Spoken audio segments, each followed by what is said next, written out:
ये है कौन? एक टॉप लेवल गेमर जो कि बहुत टैलेंटेड है। एक दिन वो एक गेम खेलते हुए एक लड़की से मिला जिसका नाम है फ्लोना। फ्लोना कौन से एक फेवर मांगने के लिए आई थी। अब अगर ये बवाल किसी के भी पास मदद मांगने जाएगा तो आदमी कैसे ही मना करे। बेचारा हमारा कौन भी यहीं फिसल गया। वो उसके पास बैठा और उससे बातचीत करने लगा और बातचीत करते करते कौन ने उसे बताया कि वो एक जिम्मेदार इंसान है, सिर्फ गेम्स में नहीं बल्कि असल जिंदगी में भी। ये बात सुनते ही फ्लोना ने जल्दी से अपनी बात कौन के सामने रख दी कि मैं जो फेवर मांगना चाहती हूँ वो असल जिंदगी में ही है। अब ये बात सुनते ही कौन बहुत एक्साइटेड और खुश हो गया क्योंकि लगभग पिछले 20 सालों से कौन बिल्कुल सिंगल था और अब वो एक्सपीरियंस लेना चाहता था कि अगर जिंदगी में गर्लफ्रेंड आ गई तो जिंदगी कैसी चलती है। इधर फ्लोना को लगता है कि कौन उसकी मदद कर पाएगा क्योंकि अगर वो कर पाया तो फ्लोना कुछ बहुत ही कीमती चीज त्यागने को तैयार है। तभी कौन एक्साइटेड होकर पूछता है कि बताओ तुम कहाँ मिलना चाहोगी। जवाब में फ्लोना कहती है कि हम जल्द ही मिलेंगे। तभी अचानक से कौन दूसरी दुनिया में जा गिरता है जहाँ कुछ तलवारबाज एक मिशन पर एक भागती हुई राजकुमारी की रक्षा कर रहे हैं, जहाँ पर 2 बड़े बड़े टैंक उनका पीछा कर रहे होते हैं जिसमें से कुछ सिपाही निकलते हैं और वो एक ग्रुप में आकर सभी को घेर लेते हैं। लेकिन वो सभी तलवारबाज उनके सामने आकर खड़े हो जाते हैं क्योंकि राजकुमारी की रक्षा करना ही उनका सबसे बड़ा धर्म है। लेकिन दुश्मन के कमांडर ने सभी तलवारबाजों को एक एक करके मौत के घाट सुला दिया। इधर दुश्मन का कमांडर पहले से ही जानता है कि तलवारबाज का नाम लेन है और लेन की इज्जत करते हुए वो उसे जिंदा छोड़ सकता है, लेकिन उसकी एक शर्त है और शर्त ये है कि उसे राजकुमारी को उनके हाथों में सौंपना होगा। लेन इस शर्त के लिए साफ इनकार कर देता है और दुश्मन से आमना सामना करने के लिए बिल्कुल तैयार हो जाता है। तभी अचानक से कौन और उसकी कुर्सी सीधा दुश्मन कमांडर के सर पर आकर गिरती है। बूम! तभी लेन राजकुमारी को वहां से तेजी से ले जाने लगता है, लेकिन हमारी राजकुमारी चाहती है कि लेन कौन को भी बचाए। बस फिर क्या था, राजकुमारी का आदेश था, टाल तो सकता नहीं था। वो पीछे पलटकर रस्सी फेंकता है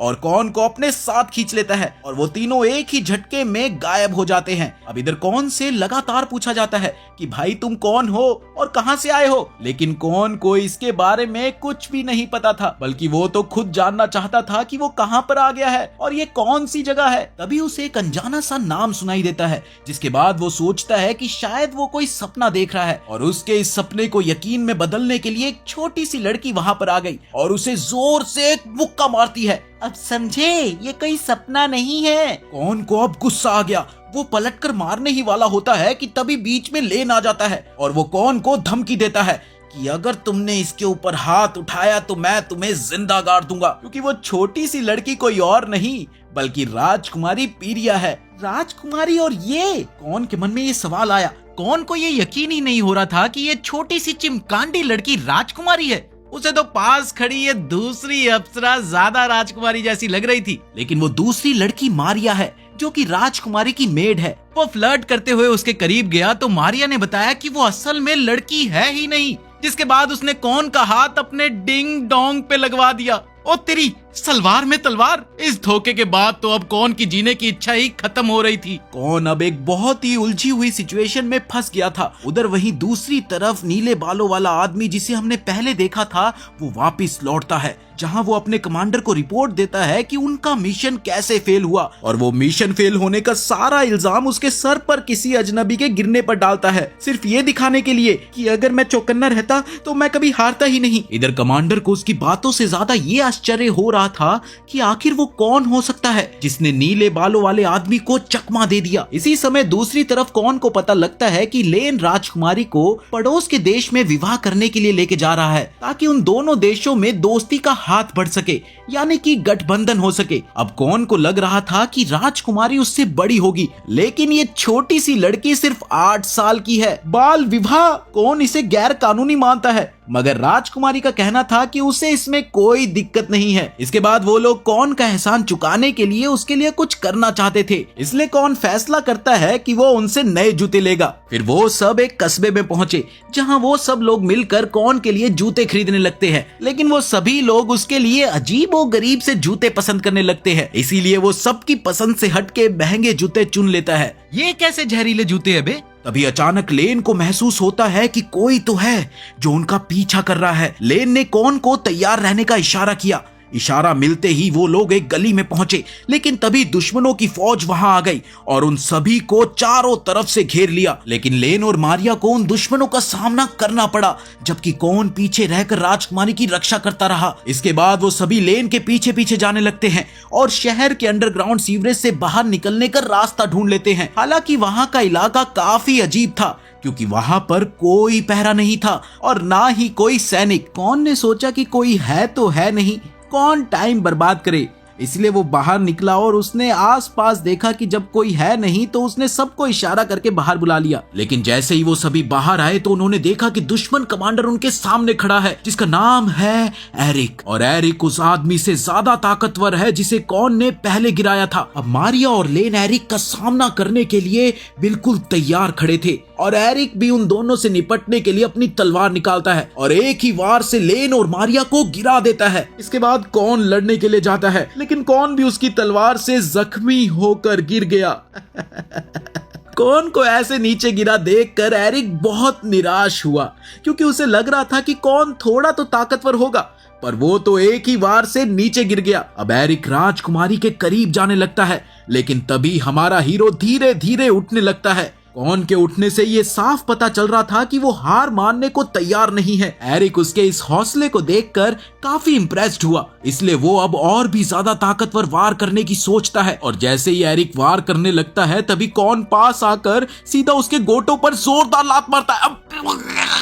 गोटों पर लात लगने के बाद एरिक वहीं पर बेहोश हो गया और एरिक के बेहोश होते ही वो सभी लोग वहां से निकल गए। इधर लेन को हैरानी ये थी कि कौन ने इतने ताकतवर एरिक को कैसे हरा दिया, पर कौन को ये बिल्कुल नॉर्मल लगा। और तो और उसने एरिक की शानदार तलवार भी चुरा ली थी ताकि वो तलवार उसके आगे काम आ सके। कौन की बहादुरी को देखते हुए राजकुमार पीरिया ये फैसला करती है कि अब से कौन उसका शूरवीर नाइट होगा और राजकुमारी के मुताबिक कौन इसे इनकार नहीं कर सकता। अगर कौन हाँ करता है तो लेन भी कौन को सब कुछ सिखाने के लिए बिल्कुल तैयार था, लेकिन कौन किसी भी हालत में उस छोटी सी बच्ची का सेवक बनने के लिए बिल्कुल तैयार नहीं था। और फिर कुछ दिनों बाद एरिक को होश आया और उसे याद आया कि कैसे कौन ने उसके गोटों पर जोरदार लात मारी थी। तभी एरिक के कमरे में एक डॉक्टर ने एंट्री ली और उसने एरिक को एक बुरी खबर दी। खबर ये थी कि एरिक का एक गोटा निकालना पड़ा और अब एरिक के पास सिर्फ एक ही रतन बचा है। इस खबर को सुनने के बाद एरिक को बहुत ज्यादा गुस्सा आ गया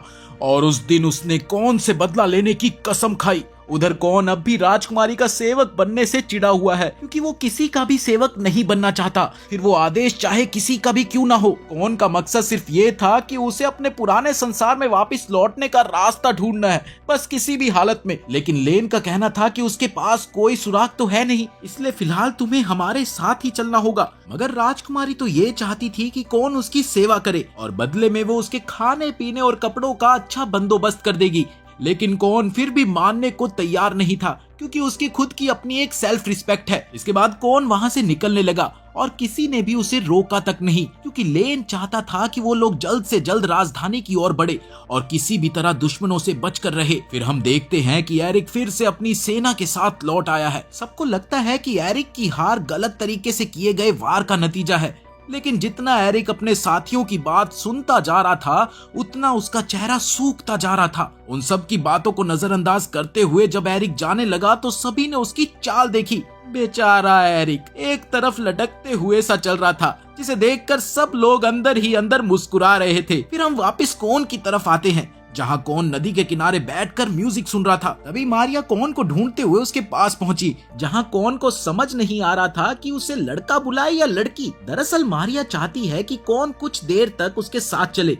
मारिया उससे पूछती है कि तुम्हें मेरे साथ सफर करने में कोई दिक्कत तो नहीं। इसके जवाब में कौन कहता है, मुझे तुमसे कोई नफरत नहीं है, मुझे बस किसी का सेवक बनना बिल्कुल नहीं पसंद। इसके बाद मारिया उसे कबूतरों के पास ले जाती है, लेकिन ये कबूतर छोटे मोटे कबूतर नहीं बल्कि बहुत बड़े कबूतर थे। मारिया और ज्यादा मदद बुलाना चाहती है ताकि उनके लिए राजधानी तक पहुंचना आसान हो सके। इसी बीच एरिक अपने सीनियर से मिलता है, जहां उसे पता चला कि राजकुमारी को जल्द से जल्द पकड़ना होगा और कौन से तलवार वापस लेनी होगी। लेकिन एरिक को यह पूरा यकीन था कि कौन तलवार का इस्तेमाल करना नहीं जानता होगा। इधर कौन की नजर तलवारबाजी के दौरान तलवार के ट्रिगर पर गई। उसने देखा कि ट्रिगर के नीचे एक पत्थर लगा है जो ऊर्जा सोख कर आगे बढ़ाता है। उसने ट्रिगर दबाकर तलवार को घुमाया, लेकिन उसे कोई खास फर्क नहीं लगा। कौन जानता है कि ये पत्थर काफी कीमती होगा, इसलिए वो उसे निकाल कर बेच देना चाहता है। इतने में वहाँ राजकुमारी आई और वो कौन से थोड़ी देर के लिए साथ चलने के लिए कहती है। वो दोनों एक वॉच टावर पर चढ़ते हैं, जहाँ राजकुमारी उसे वो खूबसूरत नजारा दिखाती है जिसकी रक्षा वो कर रही है। वो उसे बताती है कि अगर वो शादी में हिस्सा नहीं लेगी तो युद्ध छिड़ने की बहुत संभावना है, इसीलिए वो अपनी ये जवानी कुर्बान करके दुनिया की सुरक्षा चाहती है। वो चाहती है कि कौन उसकी मदद करता रहे, लेकिन दिक्कत ये है कि कौन के पास कोई खास शक्ति नहीं है, बल्कि उसने 2 बार जो उसकी जान बचाई थी वो तो बस उसकी किस्मत थी। उसी वक्त एरिक ने एक टैंक लेकर शहर पर हमला कर दिया ताकि कौन उसके सामने आए। वहाँ नीले बालों वाला वो आदमी अब किसी और के साथ मिलकर शहर की गलियों में कौन को ढूंढ रहा होता है। इसी बीच कौन लेन के साथ मिलकर सोचता है कि अगर वो भाग गए तो इस शहर को खतरा होगा।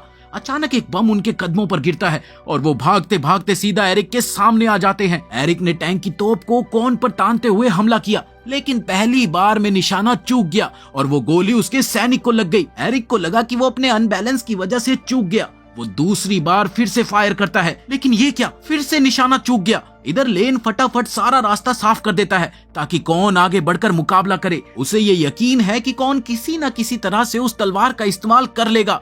जाग कौन जाग। इसके बाद लेन भागता हुआ टैंक की तरफ बढ़ा। गलियों को चकमा देते हुए उसने टैंक के एक टायर पर तलवार से हमला कर दिया। तभी किसी चमत्कारी रोशनी के साथ तलवार एक्टिव हो जाती है और ये क्या, अचानक से तलवार पत्थर के डंडे में बदल गई। बस फिर क्या था, उसने पूरे गुस्से से डंडे को उठाकर एरिक के टैंक के टुकड़े टुकड़े कर दिए। इधर एरिक अभी भी हार मानने को तैयार नहीं था। उसने बाहर आकर कौन से आखिरी लड़ाई लड़ी। कौन देखता है कि एरिक के चलने का तरीका उसी लात का नतीजा है जो पिछली बार लगी थी, तो वो चुपचाप अपनी जगह खड़ा हो जाता है और एरिक के अनबैलेंस के चलते एक बार फिर से उसका वार चूक गया। जिसके बाद कौन ने अपनी हथौड़े जैसी तलवार से एरिक का दूसरा कंचा भी फोड़ दिया, जिससे एरिक वहीं पर बेहोश हो गया। ये सब देखकर एरिक के सैनिकों के गोटे भी मुंह में आ गए और वो अपने बच्चों का ख्याल करते हुए वहाँ से भाग जाते हैं। इसके बाद कौन और उसके साथी भी वहाँ से निकल गए और चलते चलते कौन ने ये तय किया कि अगर राजकुमारी का ग्रुप उसके लौटने का कोई रास्ता ढूंढ सकता है तो वो उसकी मदद करता रहेगा। राजकुमारी मान जाती है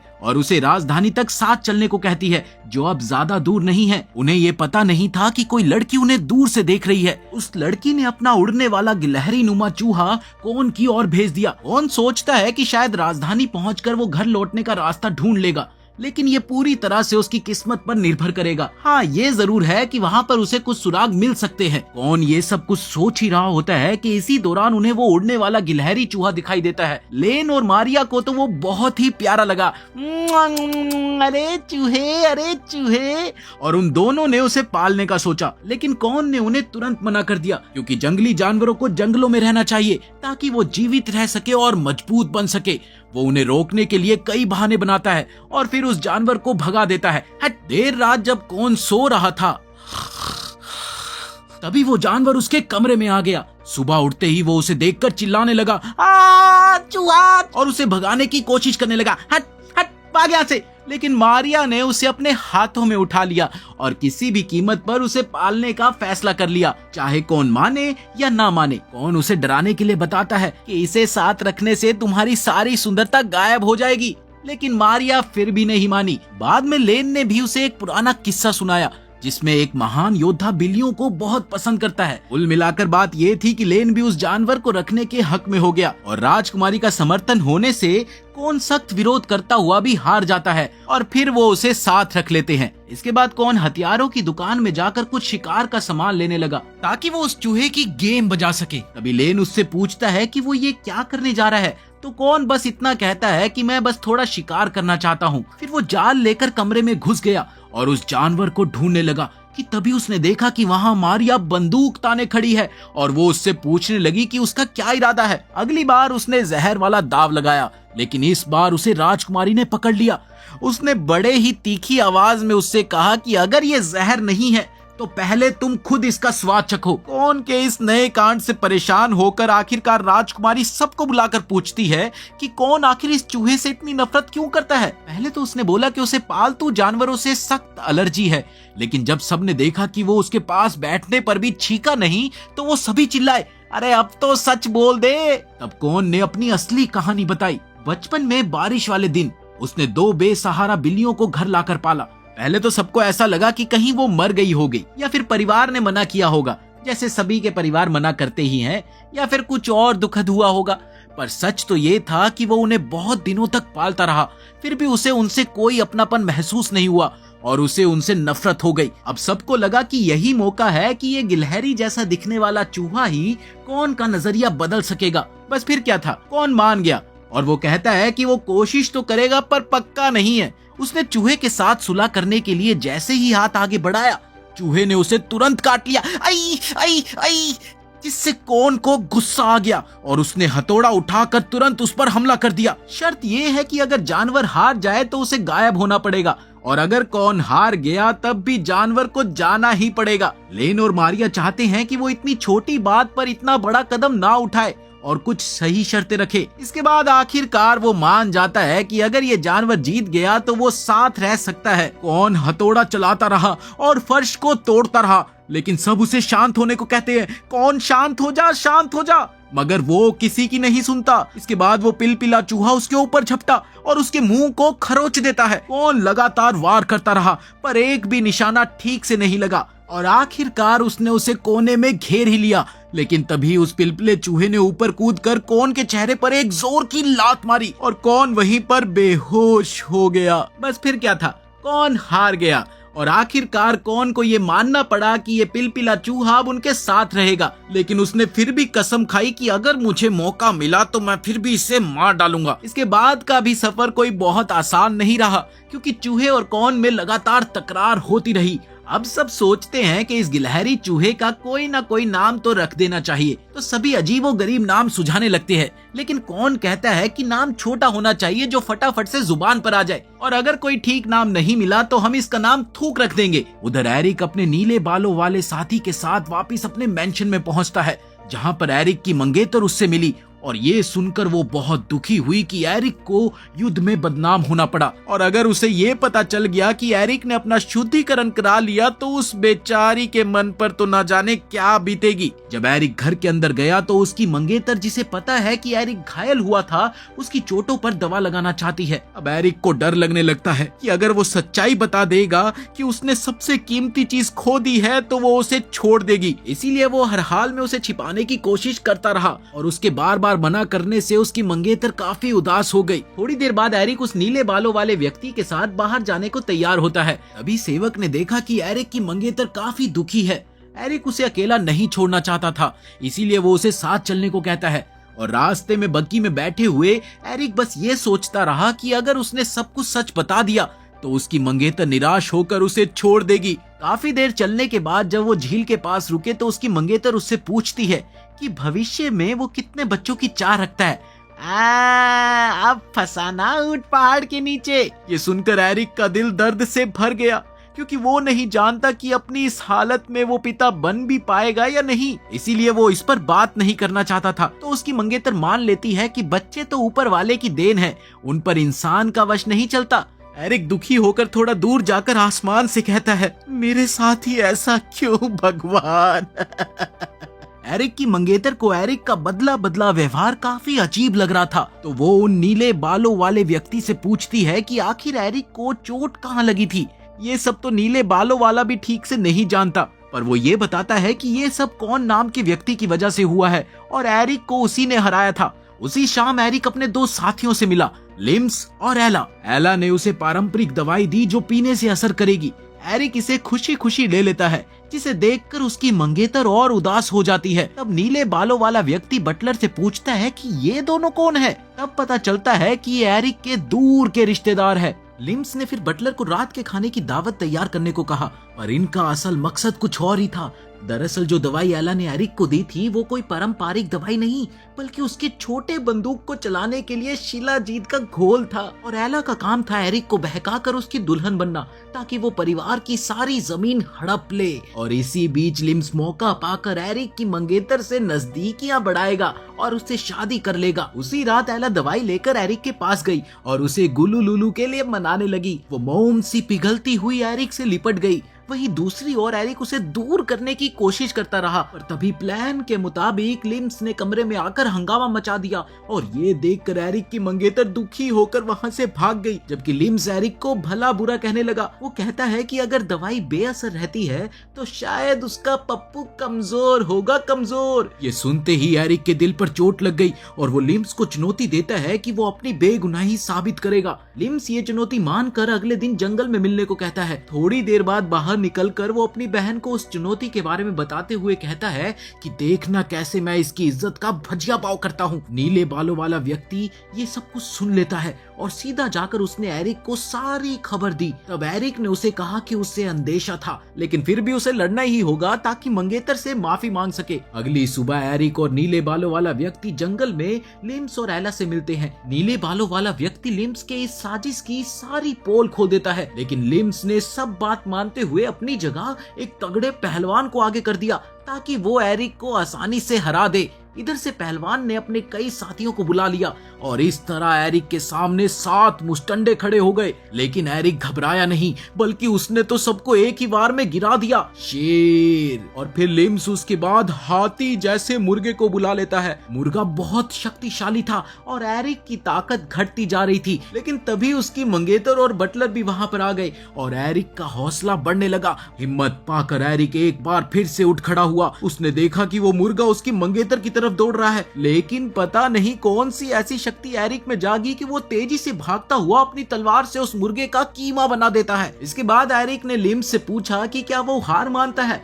लिम्स मान जाता है, पर जैसे ही एरिक पीछे मुड़ा, लिम्स ने उसके गोटों पर एक जोर की लात मारी। लेकिन जिस इंसान ने पहले ही अपने खजूर खो दिए हो तो उसे अब दर्द कैसे ही होता होगा। एरिक गुस्से में अपनी तलवार उठाकर एक ही झटके में लिम्स को हराकर अपनी मंगेतर के पास आ जाता है। और इधर बटलर ये सोचकर हैरान है कि एरिक को वहां चोट कैसे नहीं लगी। तब एरिक कहता है कि ये सबके बस की बात नहीं होती, ये उसके कड़ी ट्रेनिंग का नतीजा है। इधर नीले बालों वाले आदमी को ये मानना पड़ा कि एरिक वास्तव में एक फौलादी आदमी है। अगले दिन एरिक और नीले बालों वाला व्यक्ति फिर से अपने मिशन पर निकल गए। एरिक अपनी मंगेतर से भी दवाई ले लेता है ताकि वो खुश रहे और वो उसे वादा करता है कि वो एक दिन जरूर लौटेगा। इसके बाद वो दोनों एक गर्म पानी के झरने में गए ताकि अपनी थकान मिटा सके। उधर हमलावरों को इस बीच पता लगा कि राजकुमारी के साथ एक ताकतवर योद्धा भी है और ये कोई ऐसा वैसा योद्धा नहीं, बल्कि एक रहस्यमय योद्धा है जो कि ऊर्जा वाले हथियार चला सकता है,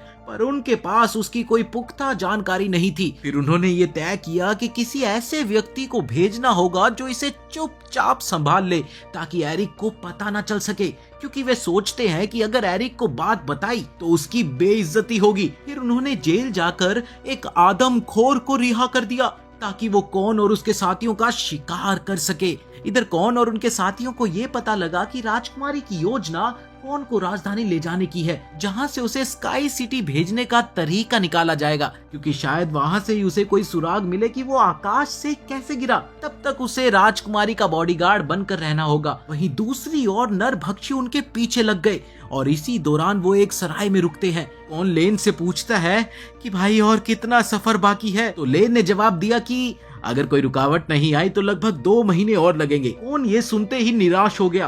तभी लेन उसे बताता है कि राजकुमारी की हिफाजत पर ध्यान देना होगा क्योंकि वो उस पर बहुत भरोसा करती है। इधर अचानक मारिया भागती हुई आई और कहा कि राजकुमारी के वो दिन आ गए। कोई समझ नहीं पाता, लेकिन सब उसे खींचकर राजकुमारी के पास ले जाते हैं। उन्होंने देखा कि राजकुमारी तो बिल्कुल ठीक दिख रही है। लेन कोन को बाहर ले जाकर समझाता है कि उसने राजकुमारी के सर के बाल का वो गुच्छा देखा या नहीं। कौन कहता है कि हाँ देखा तो था।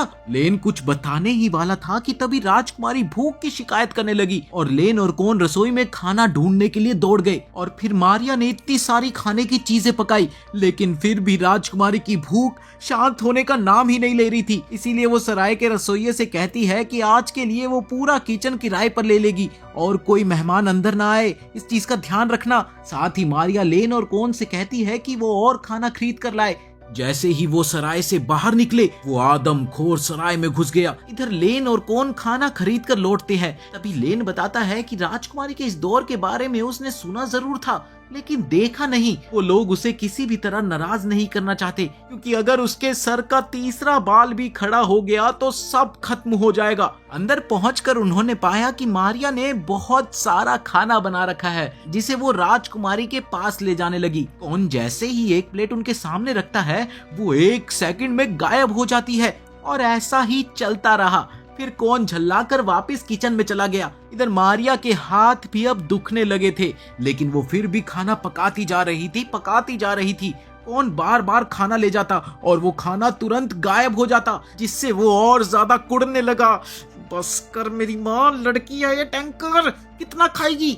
वहीं राजकुमारी का दूसरा बाल भी खड़ा हो गया, जिससे लेन भयंकर डर गया। अब राजकुमारी लेन को हर वाक्य के बाद म्याऊं बोलने के लिए मजबूर करने लगी। लेन जानता है कि ये बेवकूफी लगेगी, लेकिन जान बचाना ज्यादा जरूरी है, तो वो म्याऊं कहता रहता, मियाऊं मियाऊं। फिर वो पिलपिले को पक्षी जैसा व्यवहार करने को कहती, तो वो चू चू करते हुए उड़ने की कोशिश करता, चू चू चू। इधर मारिया इतना ज्यादा खाना बना चुकी थी कि उसका दिमाग घूमने लग गया। कौन को लगा कि राजकुमारी बस बड़ी हो रही है और ज्यादा खा रही है, इसमें इतनी समस्या क्यों। इसलिए वो फैसला करता है कि वो अब खुद इसे संभालेगा। वो राजकुमारी के कमरे में गया और बोला कि देखो, मुझे समझ आ रहा है कि तुम किस दौर से गुजर रही हो, पर तुम्हें दूसरों को तंग नहीं करना चाहिए, बल्कि तुम्हें 2 लोगों की मदद करनी चाहिए, और पहला काम यही है कि तुम बर्तन उठाकर किचन में रख दो। मारिया और लेन ये देखकर दंग रह गए कि राजकुमारी वाकई कौन की मदद करने लग गई।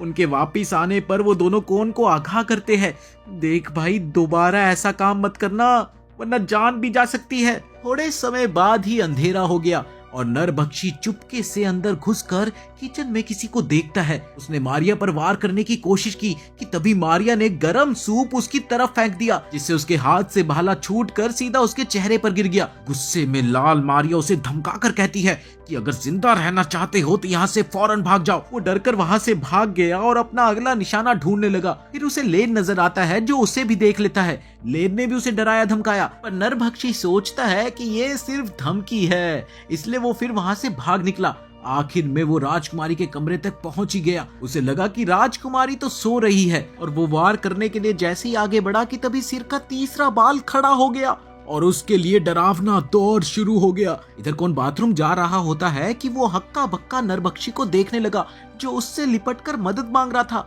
कौन सोचता है कि ये शायद लेन और मारिया ने राजकुमारी को डर दिखाने के लिए भेजा होगा। वो उसके साथ जैसे ही राजकुमारी के कमरे में गया, उसने पाया कि राजकुमारी बिस्तर पर है ही नहीं। कौन खिड़की की ओर गया, जहां नीचे नरभक्षी राजकुमारी से डरकर बेहोश पड़ा था।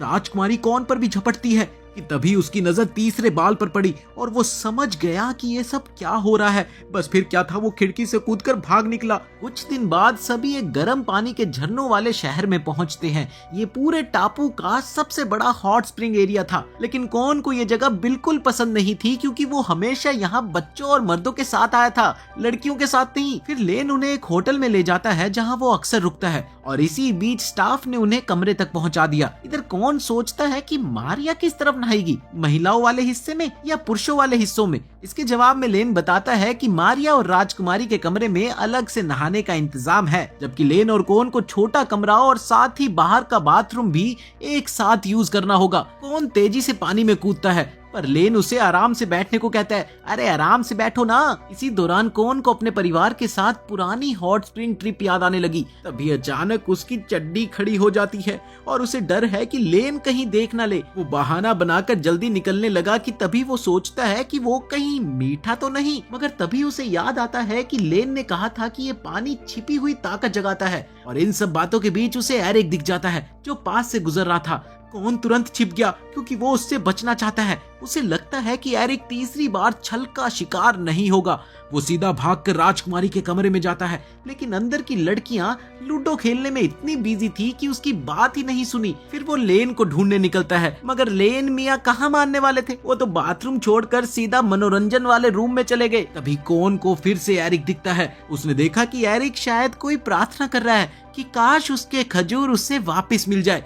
ये देखकर कौन को उस पर तरस आ गया, लेकिन बचने के लिए वो सीधा रिसेप्शन पर गया और उनसे बोला कि आप कुछ भी करके राजकुमारी और मारिया को कमरे से बाहर न निकलने दे, बस इस चीज का ध्यान रखना। अब वो लेन को खोजने के लिए बड़ी बातचीत वाले हिस्से में गया, पर वो काफी बड़ा है। अचानक उसे खरगोश जैसा कपड़ा पहने लड़कियां दिखती है, तो उसे याद आता है कि लेन को जानवर बहुत पसंद है। वो एक ऐसी जगह के बारे में पूछता है जहाँ लोग बिल्लियों के साथ खेलते हुए शराब पी सकते हैं। अंदर जाने पर वो वाकई लेन को वहाँ पर पाता है। कौन उसे बताता है कि भाई एरिक भी यही है और मैं उससे बचना चाहता हूँ, लड़ना नहीं। तभी एरिक फिर वहाँ से गुजरता दिखता है तो लेन कोन को छिपा देता है। अचानक कोन ने नोटिस किया कि उसका पप्पू फिर से उठ गया। तभी उसने देखा कि उसका शरीर अचानक चमकने लगा और सभी लोगों की नजर उसी पर टिकी हुई है। वो जल्दी से वापस होटल में आ जाते हैं। तब लेन उससे पूछता है, या भला ये क्या तमाशा है? पर कौन खुद नहीं जानता था, वो बस सोना चाहता था। और उसके तेजी से चमक रहे शरीर की वजह से लेन को नींद नहीं आ रही थी। लेन फिर पूछता है, क्या होगा कि अगर ये चमक ऐसी बनी रहे? तो कौन चिंता करने लगा कि अब उसे नौकरी नहीं मिलेगी, वो खूनदान तक नहीं कर पाएगा और सबसे बड़ी बात, उसे गर्लफ्रेंड भी नहीं मिलेगी। वो निराश होकर दोबारा नहाने चला जाता है। जैसे ही वो पानी में बैठता है उसकी चमक बंद हो जाती है। पर तभी एरिक भी उसी जगह आ गया और दोनों एक दूसरे को देखते ही लड़ने के लिए तैयार हो गए, क्योंकि एरिक को लगता है कि कौन चमक कर उसका मजाक उड़ा रहा है, जबकि कौन कहता है कि वो अभी मारपीट नहीं करना चाहता ताकि इस हॉट स्प्रिंग को नुकसान ना पहुंचे। इसीलिए वो तय करते हैं कि वो दोनों कपड़े पहन कर लड़ेंगे। पर जैसे ही एरिक तैयार हुआ, कौन झाड़ू उठाकर उसके सर पर जोर से मारकर अपनी टोली के साथ भाग निकलता है और उनका ये सफर अब भी जारी है। लेकिन कोन को पूरे बदन पर पट्टियां लपेटनी पड़ी, क्योंकि वो लगातार चमक रहा था, जिससे उसे लग रहा था कि वो और भी ज्यादा डरावना लग रहा है, मानो कोई हत्यारा हो। कहानी में हम आगे देखते हैं कि एक नए शहर में पहुंचकर वो सभी खाना खाते हैं। वहीं कौन पट्टियों की वजह से मुंह तक नहीं खोल पाता। वो उनसे कहीं छिपकर खाने को कहता है, पर उसे सभी ने अनसुना कर दिया। ये देखकर वो फटाफट पट्टियां हटाने लगा, लेकिन तभी सब उसे रोक लेते हैं और उसे वहां से घसीट कर ले जाने लगते हैं। इसी बीच शहर वालों को उनमें कुछ गड़बड़ लगती है, सो उन्होंने कोन को वहीं पर रोक कर जबरदस्ती उसकी सारी पट्टियां उतार दी। उसके बाद जो उन्होंने देखा उस पे उन्हें बिल्कुल विश्वास नहीं हुआ। उन्होंने देखा कि वो रोशनी से पूरी तरह चमक रहा है। ये देखकर वहां खड़े लोग तुरंत उसे भगवान मानकर उसके सामने झुक गए।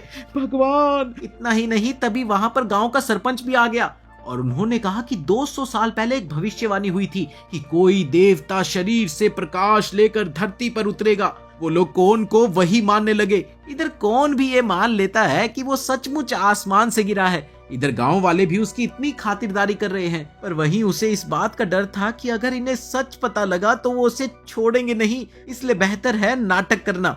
इधर बातों ही बातों में कौन को ये पता चला कि उसका चमकना शरीर में जादुई एनर्जी के भर जाने से हो रहा है, जो कि बाहर रोशनी की तरह दिखता है। थोड़ी देर बाद सरपंच सभी गांव वालों को बुलाकर उनसे कौन के चमत्कार देखने को कहता है और देखते ही देखते कौन ऐसा चमकता है कि तितलियों का एक बड़ा झुंड उसके आसपास आ गया। लोग उसे साक्षात देवता मानकर गांव के सूखे कुएं में फिर से पानी लेने की प्रार्थना करते हैं। कौन लेन से तलवार मांगकर उसे हथौड़े की शक्ल में बदलकर उसे जमीन पर जोर से मारता है और ये क्या, नीचे का पानी ऊपर आ गया और लोगों की खुशी का ठिकाना ना रहा। इधर राजकुमारी मानती है कि ये महज बस किस्मत थी और वो कौन को आगाह करने में लग गई कि वो ज्यादा बहक ना जाए, वरना अंजाम खराब होगा। तब लेन भी उन्हें कहता है कि उन्हें जल्दी निकलना चाहिए, पर उधर सरपंच दुनिया के आरंभ और अंत जैसा बेकार सवाल पूछने लगा और कौन महाशय भी इन प्रश्नों का उल जलूल जवाब देने में लगे हुए थे। वो तो भला हो राजकुमारी और उनके साथियों का, जिन्होंने बड़ी ही सफाई से उन जवाबों को घुमा दिया। इस बीच खुशहाल गांव वाले ये चाहते हैं कि कौन एक दिन और रुक कर उन्हें ज्ञान दे। अगले दिन वो फिर आकर कौन से दुनिया की शुरुआत और उसके अंत पर सवाल पूछने लगे और कौन भी फिर अटपटे जवाब देने में लग गया, जिसे बाद में राजकुमारी सुधारती है। इधर कुछ लोगों ने उसका विरोध भी किया, पर बदले में कौन ने कहा कि मूर्ख मनुष्यों को देवताओं से सवाल करने का अधिकार नहीं है। ऐसे ही कुछ और दिन बीतते गए और कौन का एक बड़ा सा मंदिर बनवा दिया गया। उसे ढेरों खजाने मिले और हर समय सुंदर दासियां उसकी सेवा में रहती थी। वो इसे और एंजॉय करना चाहता था, पर राजकुमारी के साथी चाहते थे कि उन्हें जल्द ही वहां से निकलना होगा, वरना उनकी सारी पोल खुल जाएगी। वहीं कौन को लगता है कि उसकी पोल कभी भी नहीं खुलेगी, क्योंकि वो अभी भी चमक रहा है और लोगों को उस पे अंधविश्वास है, अंधविश्वास। लेकिन कुछ समय में ही गांव वाले अब उसे रोज देखने की मांग करने लगे, जिससे हालात दंगों तक पहुंच गए। ये सब देखकर कौन उन्हें जल्दी ही शांत करने लगा और थोड़ी देर उन्हें शांत देखकर वो वापस अंदर चला गया और भागने की फिराक में पट्टियां लपेटने लगा कि तभी उसे सरपंच पकड़ लेता है। तब कौन को ये बहाना लगाना पड़ा कि उसे दूसरी जगह भी उपदेश देना है, इसलिए मुझे जाने दो। ये सुनकर सरपंच उनके सामने गिड़गिड़ाने लग गया। उसने कहा कि पहले इस भीड़ को तो संभालो, वरना उनका दूसरे पंथों से युद्ध शुरू हो जाएगा। इधर कौन उन्हें समझाता है कि पास के पहाड़ पर एक विशाल टावर बनाओ जिससे धर्म का प्रचार होगा। कौन के इतना कहने मात्र से ही सरपंच बोल पड़ा कि ये टावर तो बस आप ही बना सकते हो। ये सुनकर लेन ने कहा कि वो उस टावर का डिजाइन बना देगा, क्योंकि वो सेना के इंजीनियरिंग स्कूल में टॉप रैंक पर रहा है। कुछ दिन बाद ही टावर बनकर तैयार हो गया और कौन उसका उद्घाटन करता है। इधर अब लेन चाहता है कि वो और तेज चमके, जिससे वो हेट एयर बैलून में उसका इस्तेमाल कर सके। ये सुनते ही कौन अपनी सारी शक्ति लगा देता है, जिससे वो लेन द्वारा तैयार एक हॉट एयर बैलून को उड़ाने में मदद करता है। अब कौन लोगों से आखिरी बार मिलकर उनसे विदा लेते हुए कहता है कि हम स्वर्ग वापिस जा रहे हैं। सरपंच लोगों को समझाता है कि भगवान वापिस स्वर्ग जा रहे हैं और उनका काम है पूरी दुनिया में उनका धर्म फैलाना। इस तरह कौन और उसका ग्रुप उड़ जाते हैं। तभी अचानक कौन का शरीर चमकना बंद हो गया और सब घबरा गए, क्योंकि वो चमक गुब्बारे को ऊपर उठाने में मदद दे रही थी। वो लगभग गिरने ही लगे थे कि तभी सब लोग जोर जोर से चिल्लाकर कौन को अपनी स्कीम लगाने को कहते हैं, पर अब वो ऊर्जा नहीं बना पाता। कुछ दिनों बाद हम दोबारा से एरिक को देखते हैं। वो किसी हवा के झोंके में खड़ा होता है। तभी उसे वही लड़की मिली जो लगातार कौन के ग्रुप का पीछा कर रही थी। एरिक ने उसे पहचानते हुए कहा कि तुम स्काई सिटी से आई एल्मा हो ना? इतने में नीले बालों वाला व्यक्ति दौड़ता हुआ आया और उसने बताया कि एरिक जल्दी ही फिर से सेना में लौट पाएगा। उधर एरिक एल्मा के साथ किसी लोहार के पास गया,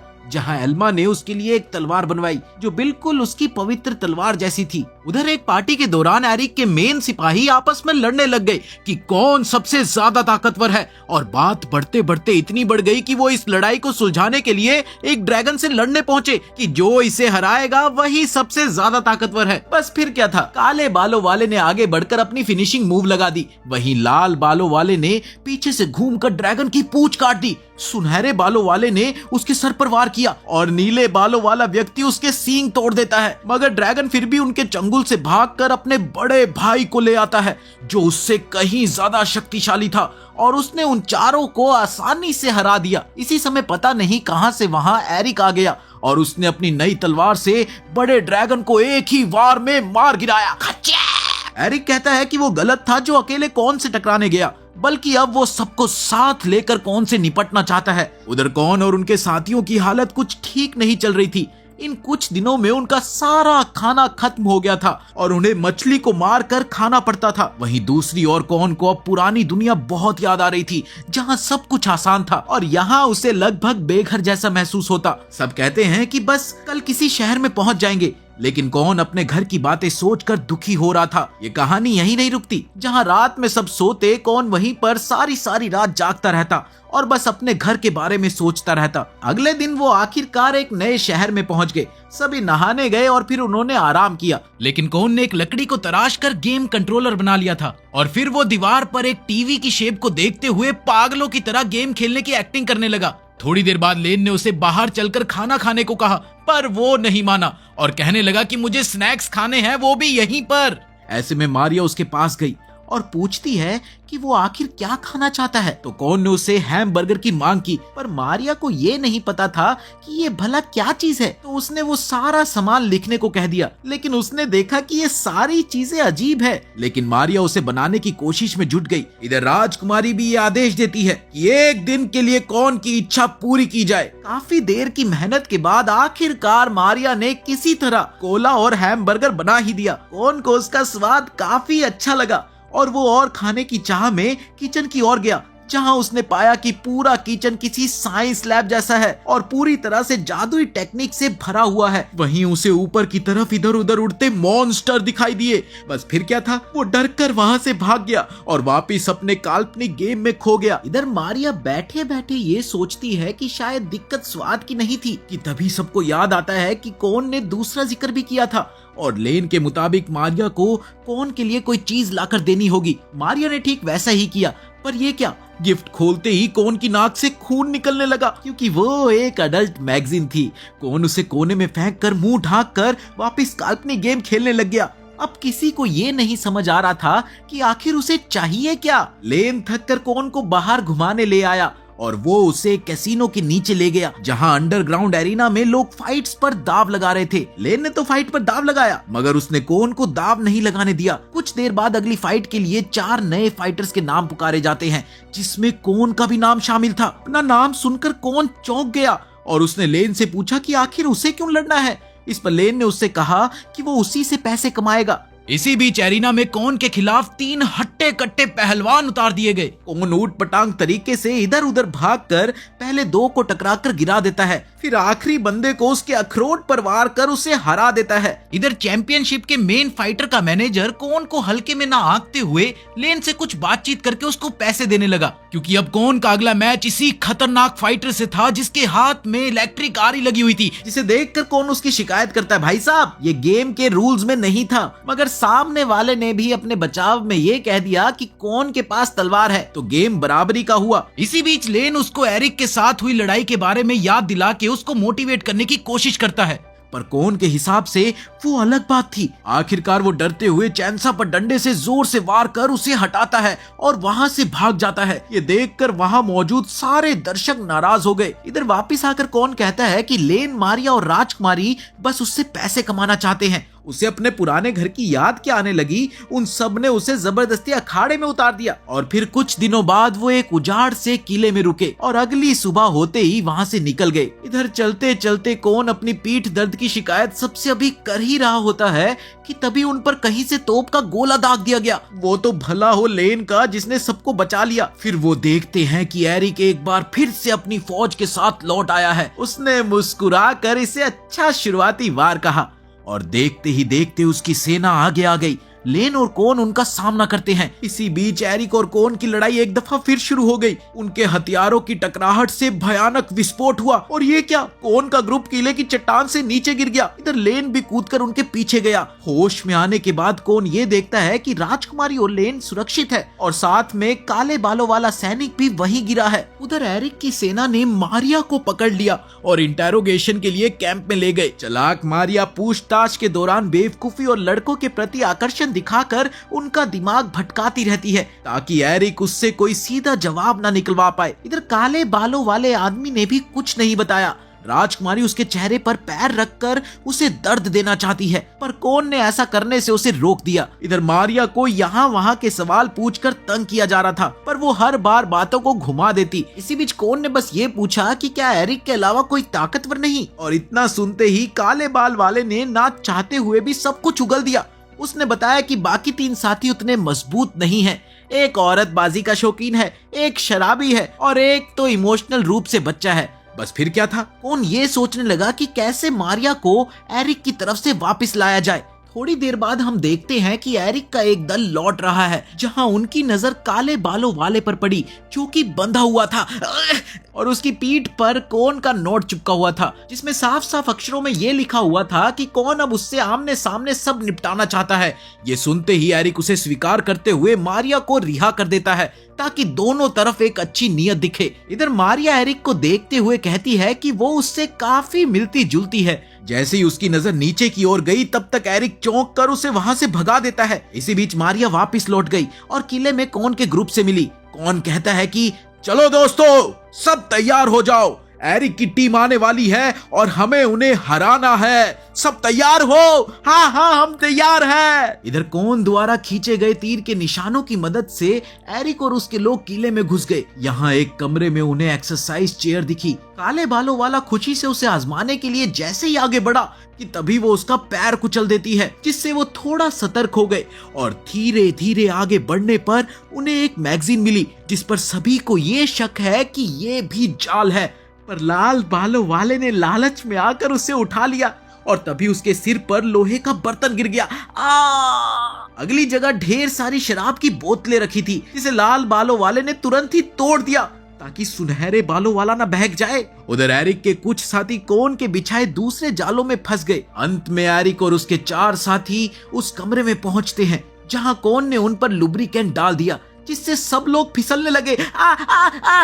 एरिक अब कोन से कहता है कि अगर दम है तो सामने आकर लड़ो, जिसके जवाब में कोन ने कहा कि अगर एक कदम भी आगे बढ़ाया तो सब उड़ जाएंगे। कि तभी एरिक ने तलवार से हमला कर दिया, जिससे कौन और राजकुमारी के आसपास एक जोरदार धमाका हुआ और सबको लगा कि वो लोग मर गए। अब पिलपिला चूहा मलबे में उन दोनों के अवशेष को देखकर सोचता है कि राजकुमारी और कौन दोनों मारे गए। इधर अब कुछ दिनों तक एरिक के लोगों ने मारिया और लेन पर अपनी पूरी नजर बनाई हुई थी कि कहीं वो कोई हरकत तो नहीं कर रहे। इधर चौथे दिन सुबह लाल बालों वाला देखता है कि मारिया सराय से निकली है, लेकिन वो वहाँ सिर्फ दुख मिटाने के लिए पी रही है कि तभी लाल बालों वाला भी जाकर साथ बैठता है और पूछता है कि क्या वो कौन के मरने से इतनी दुखी है, जिसके जवाब में मारिया कहती है कि उसका मिशन बुरी तरह फेल हो गया, वो कुछ नहीं कर सकी। हालांकि वो जानती है कि एरिक के साथी उसे देख रहे हैं, पर अब कुछ भी करने को नहीं बचा। जाते जाते मारिया उसे एक घूसा लगाकर कहती है कि ये राजकुमारी और कौन की मौत का बदला है, समझे। कहानी में अगली सुबह लाल बालों वाला सुनहरे बालों वाले को बोलता है कि अब लौट चले, क्योंकि मारिया की बातों से भी यही लगा कि कौन और राजकुमारी सच में मर गए। तभी उसे याद आया कि मारिया को तो पहले से ही पता था कि उनकी निगरानी हो रही है, इसलिए वो दोबारा देखने गए कि लेन और मारिया कहाँ हैं। इसके बाद उन्होंने देखा कि वो कब्रिस्तान में 2 ताबूतों के साथ अंतिम संस्कार की क्रिया में व्यस्त हैं। इस तरह लाल बालों वाला और सुनहरे बालों वाला मान लेते हैं कि वाकई में कौन और राजकुमारी की मौत हो चुकी है और वो अपना मिशन खत्म करके वापस चले जाते हैं। उसके बाद मारिया और लेन वहाँ से रवाना हो गए। असल में कौन और राजकुमारी अब भी जिंदा है और अब वो पानी के रास्ते से राजधानी तक जाने वाले थे, लेकिन किराए पर नाव देने वालों ने बहुत ज्यादा कीमत मांगी तो लेन ने नाराज होकर मना कर दिया। वापस लौटकर कौन पूछने लगा कि लेन इतना कंजूस क्यों है, जबकि उसके पास इतना धन है कि वो पूरी नाव किराए पर ले सकता है। लेकिन लेन कहने लगा कि पैसा ज्यादा है तो क्या लुट जाऊं मैं। उसे ये बात सही नहीं लग रही थी कि उसे बिना बात के ज्यादा पैसे देने पड़े। इसके बाद सबने ये तय किया कि जल्दी पहुंचने के लिए समुद्री रास्ता लेने की बजाय हमें धरती के रास्ते से जाना होगा। अब कौन इसके लिए राजी नहीं था, क्योंकि उसे अपने पुराने घर लौटने का रास्ता जल्द से जल्द चाहिए था। लेकिन अब सिर्फ 3 दिन बचे थे। उधर बाकियों का यही मानना था कि जमीन के रास्ते जाने पर उन्हें रास्ते में दिलचस्प चीजें मिल सकती है। वो सभी अलग अलग सामान खरीदने के लिए निकल गए और ये तय हुआ कि हम सब 1 घंटे बाद मिलेंगे। कौन को टॉयलेट जाना था तो वो उसे ढूंढने लगा। तभी उसे एरिक का कोई पुराना साथी मिला जो शराब के नशे में धुत था। कौन को थोड़ी देर बाद किसी की आवाज सुनाई दी और जब वो आवाज के पीछे गया तो पाया कि पिलपिला किसी से रिपोर्ट कर रहा था और जब उसने पलट कर देखा तो कौन उसके पीछे खड़ा था। ये देखकर पिलपिले ने अनजान बनने की कोशिश की, पर कौन को पक्का यकीन था कि उसने जो देखा वो सच था। कौन ने चूहे को इतना हिलाया, इतना झंझोड़ा कि वो बेहोश हो गया और कौन के मुंह पर उल्टी कर दी। इसके बाद कौन अपना चेहरा धोने लगा। छी छी छी छी छी छी। जहाँ एरिक के 2 और सैनिकों ने उसकी आवाज सुनी, लेकिन उन्हें लगा कि शायद ये हमारा भ्रम होगा। उसने फिर पिलपिले की आवाज सुनी जो उसे कोस रहा था। तुमने मुझे उल्टी करने पर मजबूर किया। कौन ने उस चूहे को मजबूर करके सच उगलवाना चाहा तो पिलपिले ने उसे बच्चा समझकर झिड़क दिया। कर भी क्या लेगा।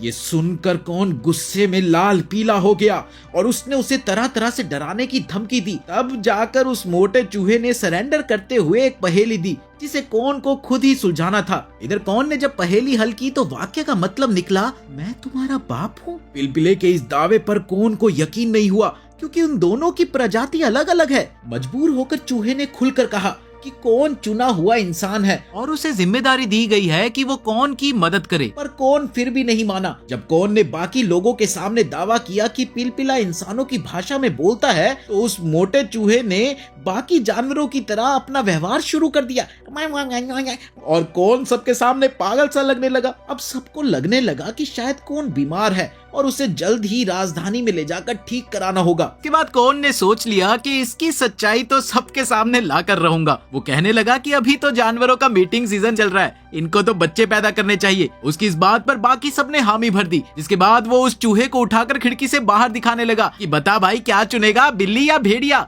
इसके बाद कौन ने अचानक से एक बिना बालों वाली गई गुजरी चुहिया निकाली और कहने लगा कि ये देखो मिल गई इसकी पार्टनर, अब इनकी गुलू लुलू करवाएंगे।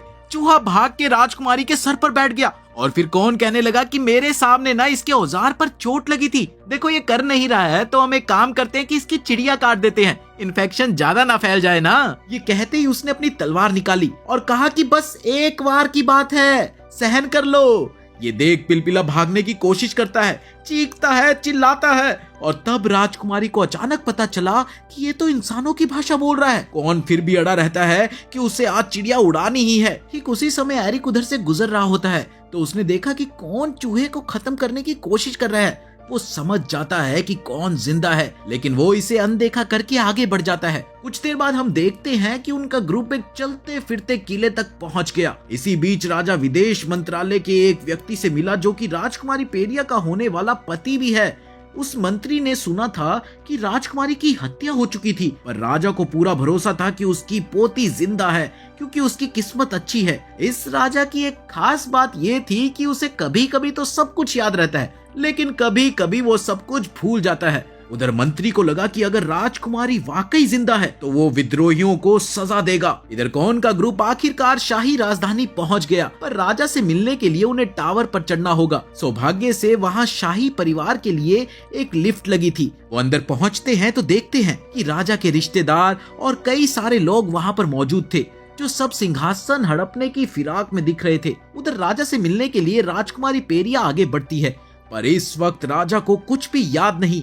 बेचारे दरबारी उसे बार बार याद दिलाते हैं कि अरे ये तेरी पोती है, पोती। तब कहीं जाकर उसे बातें याद आती है। आगे हम देखते हैं कि राजकुमारी को एक रस्मों वाला ताज दिया जाता है जिसे शादी में इस्तेमाल किया जाएगा। वहाँ दूसरी ओर कौन राजा से ये सुन लेता है कि उसे पश्चिमी हिस्से के ज्योतिषी से मिलना होगा, तभी उसे स्काई सिटी जाने का रास्ता मिल सकता है। इसी दौरान राजा ये भी कहता है कि कौन के पास कोई खास किस्मत है, पर बात पूरी हो पाती इससे पहले ही राजा अचानक चला जाता है क्योंकि उसका पेट खराब हो जाता है ना, इसीलिए। इधर कौन अपनी टोली के साथ वापस लौटता है। अब जब राजकुमारी को अपने मंगेतर के घर जाना है तो जाहिर सी बात है कि कौन को पश्चिमी टावरों में अपने बलबूते पर जाना होगा। उसने सुना था कि वहाँ टावरों की भरमार है, इसलिए उसे नक्शे की जरूरत पड़ेगी। इसी बीच कौन इन सबसे कहता है कि अगर उसे घर लौटने का रास्ता मिल गया तो वो बिना अलविदा कहे वहाँ से चला जाएगा। वहीं दूसरी ओर सबको कहीं ना कहीं इस बात का पता है कि वो उस पर अब ज्यादा निर्भर नहीं कर सकते। फिर क्या था, कौन अकेला निकल पड़ा और वाकई में थोड़ी दूर चलते ही वो रास्ता भटक गया। वो तो शुक्र है कि उसे वो फिर से मोटा चूहा मिल जाता है जिसने उसे बताया कि ये इलाका काला बाजार है जहाँ अपराधी सौदा करते हैं और वो यहाँ कुछ डील करने आया है। वहीं कौन मानता है कि उसने कई बार पिलपिले के साथ बुरा व्यवहार किया है, पर अब वो उससे रास्ता दिखाने की गुजारिश करता है।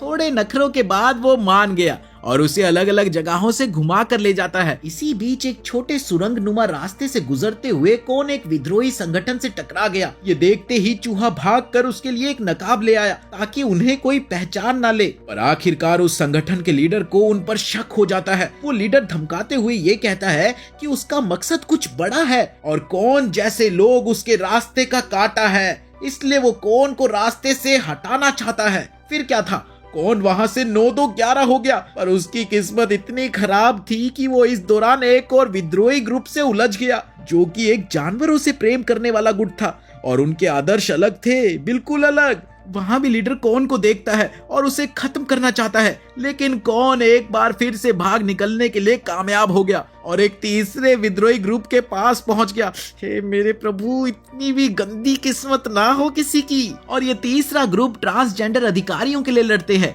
वहां का लीडर अपने विचार बताकर कौन को हटाना चाह ही रहा था कि अंत में कौन बाहर भाग निकलता है, जहां ये तीनों विद्रोही सरदार आपस में ही लड़ने लगे। बस इसी अफरा तफरी का फायदा उठाकर कौन और वो चूहा वहां से बच निकलते हैं और फिर वो दोनों आखिरकार पश्चिमी टावर तक पहुंच ही जाते हैं। टावर पर पहुंचने के बाद कौन को एक जोशी मिला, पर उसे स्काई सिटी का रास्ता नहीं पता था। तभी एक अनजान आवाज बताती है कि कौन, तुम्हें राजकुमारी के मंगेतर के घर जाना चाहिए, तुम्हें वही रास्ता मिलेगा। कौन को ये घुमा फिरा जवाब पसंद नहीं आया। उसने ऊपर जाकर देखा पर वो आकृति गायब थी और आसमान में वाकई स्काई सिटी नजर आ रही थी। फिर अगले दिन कौन वापस राजकुमारी पेरिया के पास लौट गया। कौन को देखकर राजकुमारी ने सोचा कि शायद वो उसे अलविदा कहने आया होगा, पर उसके जवाब ने लगभग उन्हें हैरत में डाल दिया। उसने कहा कि वो अब भी उनके साथ सफर जारी रखना चाहता है। इतने में लेन और मारिया भी वापस आ गए और उनके साथ एक और आदमी भी उनके सफर में मदद करने के लिए आया। पहली बार 3 ऐसे लोग दिखे जो पहले भी कहीं देखे गए थे। फिर सब एक मूंछों वाले आदमी के पीछे पीछे मंत्री के एयरशिप में चढ़कर उसके इलाके की ओर जाने लगे। वहीं दूसरी ओर राजकुमारी के जिंदा होने की खबर आग की तरह फैल गई थी। तमाम विद्रोही संगठन एक्टिव हो गए। उन्होंने देश के कई हिस्सों में हमले की तैयारी कर ली थी। वो पूरी तरह तैयार थे। उधर एरिक को भी पता चल गया था कि कौन अब भी जीवित है, तो उसने भी राजधानी में सबको इकट्ठा करके पुरानी घटनाओं का बदला लेने का मन बनाया। इधर कौन एक कोने में बैठकर सोच रहा था कि जैसे ही वो मंजिल पर पहुंचेंगे उसका सफर खत्म हो जाएगा और उसे रुकने का कोई कारण नहीं मिलेगा। फिर उसे राजकुमारी की फिक्र हुई जो इस शादी से खुश नहीं लग रही थी। वहीं लेन को भी इन बातों से कोई फर्क नहीं पड़ता क्योंकि उसकी जिम्मेदारी बस राजकुमारी को सुरक्षित पहुंचाना है। कौन ने जब लेन से राजकुमारी के बारे में पूछा तो उसने बताया कि वो मारिया से शादी की रस्मों की ट्रेनिंग ले रही है। नीले बालों वाला वो आदमी महल के अंदर घुस गया। दरअसल एरिक को सस्पेंड कर दिया गया था और वो यहाँ सेना के साथ आने की इजाजत नहीं रखता, तो उसने नीले बाल वाले सिपाही को भेजा था ताकि वो राजकुमारी को मारकर ये सारा पछड़ा ही ठीक कर दे। नीले बालों वाला आदमी कौन के कमरे में गया जहाँ कौन सिर्फ शॉर्ट्स पहनकर गद्दे पर कूद रहा था। वहाँ वो घुसपैठिया मास्क पहनकर आया था। कौन ने उससे राजकुमारी के पति के बारे में पूछा, पर उस घुसपैठिए ने कभी उसे देखा ही नहीं था, तो वो कुछ बता ही नहीं पाया। फिर कौन ने ये कबूल किया कि वो वाकई शादी में दखल देना चाहता है। उसकी आवाज सुनने के बाद कौन को एक बारी के लिए लगा कि शायद ये आदमी थोड़ा सा जाना पहचाना है, पर उसने कौन को गोली मार दी और निकल गया। मंत्री को जब पता चला कि जहाज में कोई घुसपैठिया है तो उसे शक हुआ कि ये एरिक की तरफ का ही आदमी है जो कि राजकुमारी को मारने आया होगा। तभी वो घुसपैठिया लेन के कमरे के पास पहुंचा जो वहाँ काल्पनिक बिल्ली से खेल रहा था। ओ ले ले ले ले ले। लेन ने भी उससे मंत्री के नौकरों की स्थिति पूछी। वो पूरे समय यही सोचता रहा कि कहीं राजकुमारी की शादी में नौकरों के साथ बुरा व्यवहार तो नहीं होगा। इधर लेन को भी कुछ ऐसा लगा कि ये आदमी कुछ जाना पहचाना है। तभी उसने लेन को भी गोली मार दी। इसके बाद वो आदमी मारिया से टकराया और उसे रुकने को कहा, पर मारिया ऐसी उल्टी सीधी बातें करने लगी जिन्हें वो समझ नहीं पाया और इसीलिए उसने भी उसे गोली मार दी। दूसरी ओर वो चूहा भी नहीं बचा। इसी बीच वो राजकुमारी के कमरे में घुसा और राजकुमारी के सामने टेबल पर बैठकर कहा कि मैंने तुम्हारे सारे बॉडीगार्ड्स को मार दिया है और अब तुम्हारी बारी। इसी बीच कौन को होश आया। वो बच गया क्योंकि उसकी कमीज के अंदर मैगजीन के गट्ठर थे। वो दौड़ता हुआ लेन के कमरे में जाता है जहां उसने देखा कि लेन भी बच गया क्योंकि उसकी जेब में भी एक सिक्का था जिसने गोली को रोक दिया। फिर दोनों मारिया से मिले, लेकिन उसने भी स्टील की ब्रा पहनी हुई थी जिसने उसकी जान बचा ली। सब मिलकर राजकुमारी को ढूंढते हैं तो वो बेड पर बेहोश पड़ी मिली। दरअसल वो सो रही थी। अब ये बात किसी को नहीं समझ आई कि वो कैसे बची। राजकुमारी ने बताया कि वो नीले बालों वाला आदमी उससे बस थोड़ी बातचीत करके चला गया। इधर कौन को ठीक से कुछ भी समझ नहीं आ रहा था, तो उसने राजकुमारी से पूछा। तब राजकुमारी को बस इतना याद था कि उसने कहा, तुम्हारी जान मेरी है, एक दिन लेने आऊंगा। खैर वक्त बीता, दिन ढलते ढलते वो मंत्री के किले पर पहुंच गए। अब सभी को ऐसा लगा कि कौन का सफर यही खत्म हुआ। हालांकि शादी में अभी 1 महीना बाकी था, तो राजकुमारी उसे आदेश मानने को अब भी मजबूर कर सकती थी। धीरे धीरे सभी लोग मंत्री के किले में गए और वहाँ के मुख्य बटलर ने उन्हें कमरे दिखाए। वहीं कौन द्वारा मंत्री के बारे में पूछे जाने पर बटलर ने कहा कि रिवाज पूरे होने तक दूल्हा दुल्हन आपस में नहीं मिलते। इसके बाद कौन ने स्काई सिटी जाने के रास्ते को लेकर पूछा, तो बस इतना पता चला कि यहाँ कोई रिसर्च साइट है जहाँ इस पर काम हो रहा है, लेकिन वो गुप्त है, गुप्त, किसी को उसके बारे में पता नहीं। बटलर और कुछ नहीं बता पाया। वहीं दूसरी ओर वो मोटा चूहा पहले से ही उस जानकारी को खरीद चुका था और जानता था कि वो जगह कहाँ पर है। वो कौन को एक रिसर्च इंस्टीट्यूट में ले गया, पर अंदर जाने के लिए परमिशन चाहिए थी। कौन चालाकी से दीवार के नीचे से सरक कर घुसा और रिसेप्शन पर खड़ी लड़की से मिला। हाय, जिसने पूछा कि वो क्या चाहता है। कौन ने बिना कुछ सोचे समझे ये कह दिया कि वो स्वर्ग जाने वाला योद्धा है। ये सुनते ही लड़की ने फौरन अलार्म बजा दिया। कौन पकड़ा गया और उसे एक कमरे में डाल दिया गया। कुछ समय बाद हम देखते हैं कि वहाँ उसे कोई साथी मिलता है जो उसे बाहर निकालने का उपाय बताएगा, बशर्ते कौन को ये साबित करना पड़ेगा कि वो मैजिक वॉरियर है। ये सुनते ही कौन ने जैसे ही अपनी तलवार निकालकर उसे एक्टिव किया, वैसे ही दीवार खुल गई और उन्हें अंदर एक बच्चा दिखा जो इस जगह का असली मालिक था। कौन ये समझ नहीं पाया कि आखिर एक बच्चा कैसे मालिक हो सकता है। उसने कौन के बदन पर यंत्र बांधे और 2 लड़कियों को लेकर आया ताकि वो ये देख सके कि ये जादुई योद्धा भी आम इंसानों की तरह शारीरिक प्रतिक्रियाएं देता है या नहीं। किंतु सब कुछ नॉर्मल निकला। फिर उसे एक स्विमिंग पूल के टेस्ट में ले जाया गया जहां उन लड़कियों ने उसके हाथ पत्थर से बांधकर पानी में डुबो दिए, ये देखने के लिए वो डूबता है या नहीं। इसी बीच जब कोन को लगा कि वो सच में मर जाएगा तो उसने आगे सहयोग देने से मना कर दिया और कहा कि वो पहले उसके प्रश्नों का जवाब दे। तब बच्चे ने कहा कि तुम कोई 2 सवाल पूछ सकते हो। तो कोन ने तुरंत स्वर्ग पहुंचने का रास्ता पूछा, पर बच्चे को मालूम ही नहीं था। फिर कोन ने वहां खड़े एक स्पेसशिप के बारे में पूछा तो पता लगा कि वो इतनी ऊंचाई तक नहीं जा सकता। दोनों ही सवाल बेकार निकले और कोन बुरी तरह से गुस्से में भर गया।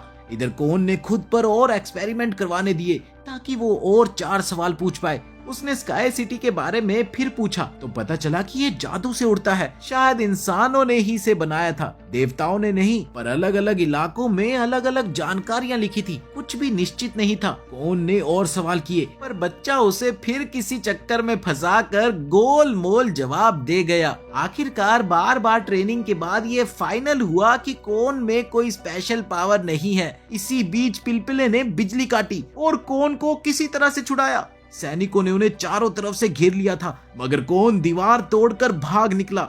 बच्चा पीछे से चिल्लाता रहा कि वापिस आना, वापिस आना, पर कोन ने कहा सपने में मिलना। इधर अब कोन को राजकुमारी पेरिया के साथ 18 वेडिंग रिचुअल्स का अभ्यास करना है जहां आखिरी रस्म में स्काई सिटी का जिक्र आता है। तो कोन पूछता है कि ये क्या है, लेकिन कोई उसका जवाब नहीं दे पाता। ये देखकर उसे समझ नहीं आता कि वो खुद क्यों इन रिवाजों में फंस रहा है। उसने गौर किया कि अगर सेवक मदद करेंगे तो राजकुमारी सारी रस्में तेजी से पूरी कर लेगी। पहली रस्म लकड़ी काटने की थी। लेन ने एक बार में पेड़ काट दिया। मारिया ने उसे तराश दिया और कोन को उस लकड़ी का तख्ता पहाड़ से नीचे ले जाना था। फिर उसे उसी तख्ते पर नदी के बहाव में सर्फिंग करनी पड़ी और अंत में झरने से नीचे गिरना पड़ा। वो किसी तरह पट पर रेंगता हुआ पहुंचा और सोचता रहा कि एक बाहरी आदमी होकर भी वो राजकुमारी की रस्म क्यों कर रहा है। तब बटलर ने बस इतना कहा कि ये परंपरा है और परंपरा सदियों से चली आ रही है। कोन ने पूछा पर मैं ही क्यों? जवाब आया क्योंकि ये रस्म है। आगे उसे अनगिनत डोमिनोज की कतार लगानी थी, जबकि इससे पहले कि वो कई काम कर चुका था। पेड़ काटना, लकड़ी से 2 हंस बनाना, उसने हिम्मत के बल पर वो सब किया, लेकिन बार बार फेल होने से तंग आ गया। अगली रस्म में उसे रात में अलाव के चारों तरफ नाचना पड़ा और सुबह होते होते वो चक्कर खाकर गिरा हुआ था। अब डोमिनोज सजाने की रस्म आई। हजारों लाखों डोमिनोज लगाने की सोचकर कोन इतना दुखी हुआ कि वो वहाँ से भाग गया। तब मारिया ने उसे पकड़ा और बताया कि अभी कहाँ, अभी 45 लाख ब्लॉक और लगाने बाकी है। इन सब चीजों से कोन इतने गुस्से में था कि उसने साफ मना कर दिया कि वो अब ये सब नहीं करेगा। उधर मारिया बड़बड़ाने लगी कि वो राजकुमारी से जलती है, जिसे शादी जैसा अनुभव मिल रहा है और शायद वो कभी शादी कर ही ना पाए। वहीं दूर से एरिक का ग्रुप ये सब कुछ देख रहा है। वो ये नहीं समझ पा रहा था कि कौन उन्हें जानबूझकर अनदेखा कर रहा है या नहीं। उन्होंने कई बार इन रस्मों को भंग करने की कोशिश की।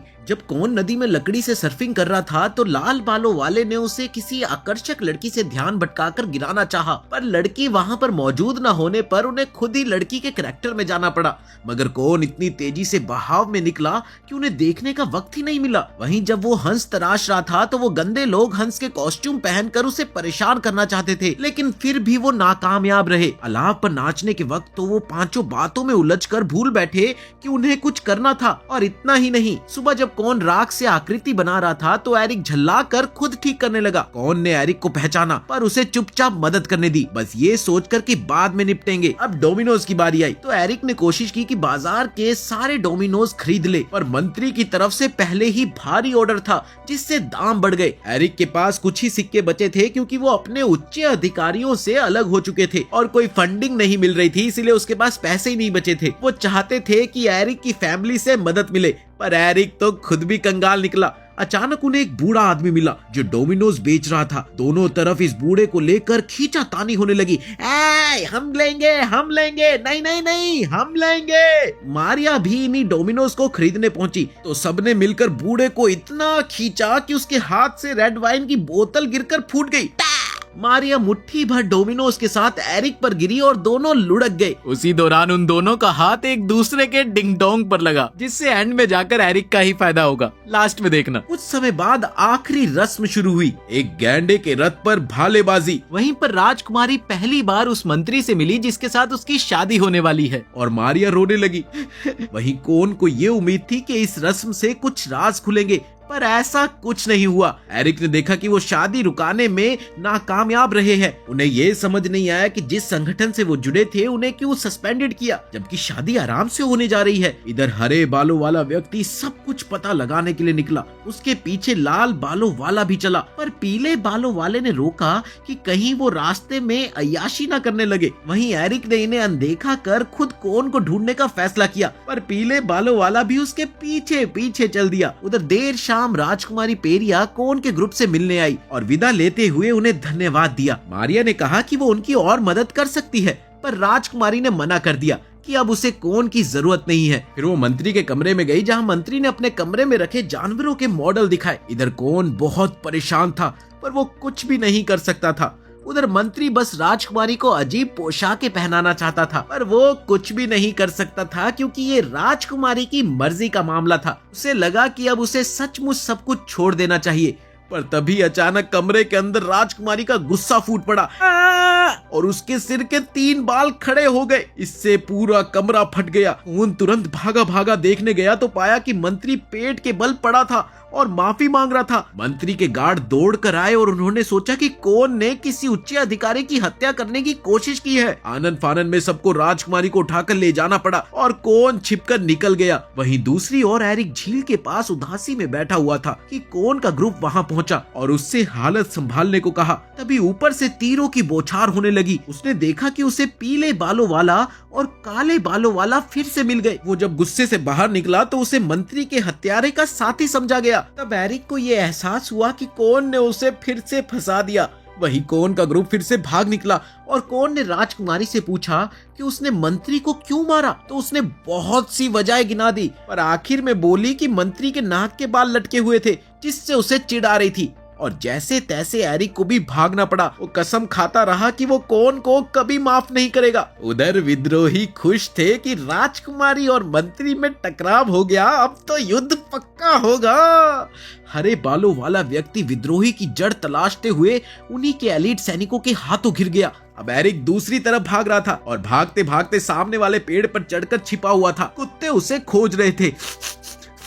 तभी एक रोशनी आई और एरिक के पूरे समूह को गायब कर दिया गया। जब पिलपिले को इसकी खबर मिली तो उसने कौन के ग्रुप को चेतावनी दी कि तुम सब भी तैयार रहो। कि तभी उन्हें भी टेलीपोर्ट किया गया और अब कौन अपने आप को उसी कमरे में पाता है जहां एल्मा की आवाज सुनाई देती है। ये वही एल्मा थी जिसने उससे पहले भी मदद मांगी थी। उसने उससे दुनिया को बचाने की गुजारिश की। हालांकि ये काफी खतरनाक था, पर वो बदले में कौन की कोई सी भी इच्छा पूरी करना चाहती थी। अब बदले में कौन ने उससे उसका नाम पूछा, पर उसने अपना असली नाम बताने से साफ मना कर दिया। उसने कहा कि अगर वो चाहे तो वो अपने पुराने संसार में वापस जा सकता है, वो उस पे कोई जोर नहीं डालेगी। लेकिन कौन उसकी खूबसूरती के सामने पिघल गया कि नहीं नहीं नहीं नहीं, मैं तुम्हारी पूरी मदद करूंगा आखिरी तक। तभी उसे वहाँ पिलपिला भी मिला जिसने बताया कि वो एल्मा के कहने पर ही कौन के साथ घूमता रहा। इसी बीच एरिक का ग्रुप होश में आया। लाल बालों वाले ने फिर अपना मिशन छोड़कर मस्ती की कोशिश की, जिससे एरिक नाराज हो गया। जल्दी लेन और मारिया भी सबके साथ उसी कमरे में जुट गए। एल्मा ने एरिक को बताया कि एल्मा तो बस एक उपनाम है,